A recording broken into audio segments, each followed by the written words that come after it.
অন্তর্বর্তী সরকারের প্রধান উপদেষ্টা অধ্যাপক ডক্টর মোহাম্মদ ইউনূস পদত্যাগ করবেন না। তার ক্ষমতার প্রয়োজন নেই, কিন্তু বাংলাদেশের জন্য ডক্টর ইউনূসের প্রয়োজন আছে। শুক্রবার নিজের ফেসবুক পেজে প্রধান উপদেষ্টার আইসিটি বিষয়ক বিশেষ সহকারী ফয়েজ আহমেদ তৈয়ব এই কথা বলেন। সেই সঙ্গে তিনি সরকারকে রাজনৈতিক দলগুলোর সঙ্গে আরও নিবিড়ভাবে নিয়মিত আলোচনায় বসতে, তাদের মতামত নিতে এবং কোনো ধরনের বিচ্ছিন্নতা এড়িয়ে চলার পরামর্শ দিয়েছেন ফয়েজ আহমেদ।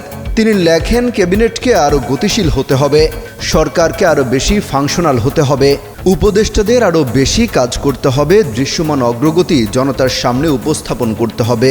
এই ব্যাপারে কোনো দ্বিমত থাকতে পারে না। আমাদেরকে দেখাতে হবে যে গণঅভ্যুত্থান পরবর্তীতে জনতার সম্মতিতে ক্ষমতায় এসে প্রফেসর সাফল্য দেখিয়েছেন।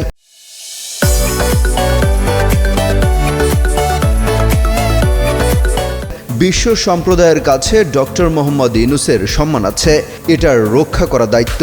তিনি মনে করেন সরকারকে এখন থেকে রাজনৈতিক দলগুলোর সঙ্গে আরও নিবিড়ভাবে আলোচনায় বসতে হবে, নিয়মিত বসে এবং বিভিন্ন বিষয়ে তাদের মতামত চাইতে হবে। কোনো ধরনের বিচ্ছিন্নতা কাম্য নয়। তার বক্তব্য, সেনাবাহিনীও রাজনীতিতে নাক গলাতে পারবে না। আজকের দুনিয়ায় কোনো সভ্য দেশের সেনাবাহিনী রাজনীতি করে না।